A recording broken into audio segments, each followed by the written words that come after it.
नमस्कार शेतकरी मित्रांनो, आजच्या शेतकरी व्हिडिओमध्ये आपण पाहणार आहोत अतिवृष्टी अनुदानाची झटपट माहिती. तुमच्या खात्यात पैसे कधी येतील आणि अनुदानासाठी काय तपासावे लागेल. तर बऱ्याच काळापासून प्रलंबित असलेल्या अतिवृष्टी अनुदानाचे वाटप आता राज्यभरात सुरू झाले आहे आणि 24 जानेवारी 2026 पासून ही रक्कम शेतकऱ्यांच्या खात्यात जमा होण्यास सुरुवात झालेली आहे. अनेक शेतकरी या मदतीची प्रतीक्षा करत होते, मात्र अजूनही काही शेतकऱ्यांच्या खात्यात ही रक्कम आलेली नाही. याचे मुख्य कारण ई-केवायसी पूर्ण न होणे किंवा आधार कार्ड बँक खात्याशी लिंक न होणे असू शकते. त्यामुळे शेतकऱ्यांनी आपले अनुदान जमा झाले आहे की नाही हे वेळीच तपासणे अत्यंत गरजेचे आहे.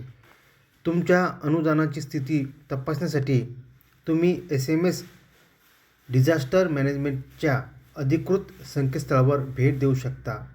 तिथे तुमचा VK नंबर टाकून तुम्ही ऑनलाईन पेमेंट स्टेटस पाहू शकता.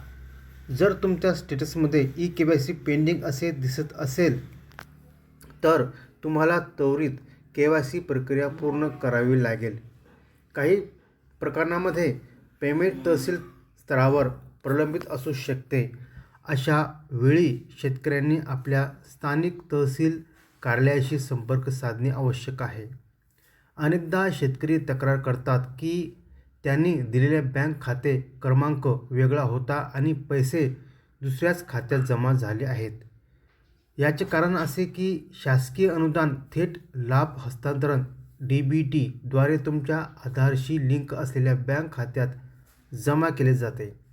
तुमचे कोणते बँक खाते आधाराशी मॅप केलेले आहे हे पाहण्यासाठी तुम्ही NPCI पोर्टलवर जाऊन आधार सिडिंगची स्थिती तपासू शकता. तिथे आधार नंबर आणि OTP टाकल्यानंतर तुम्हाला तुमच्या लिंक असलेल्या बँकचे नाव आणि खाते क्रमांक दिसेल. थोडक्यात सांगायचे तर अतिवृष्टी अनुदान मिळवण्यासाठी तुमचे आधार कार्ड बँक खात्याशी लिंक असणे आणि ई-केवायसी पूर्ण असणे अत्यंत अनिवार्य आहे. ज्या शेतकऱ्यांचे सर्व तांत्रिक बाबी पूर्ण आहेत त्यांच्या खात्यात पैसे जमा होण्यास सुरुवात झाली आहे.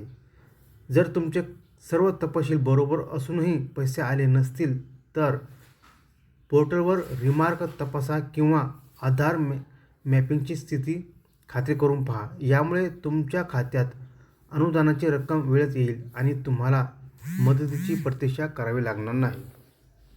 मित्रांनो, ही होती अतिवृष्टी अनुदानाची संपूर्ण माहिती. तुमच्या खात्यात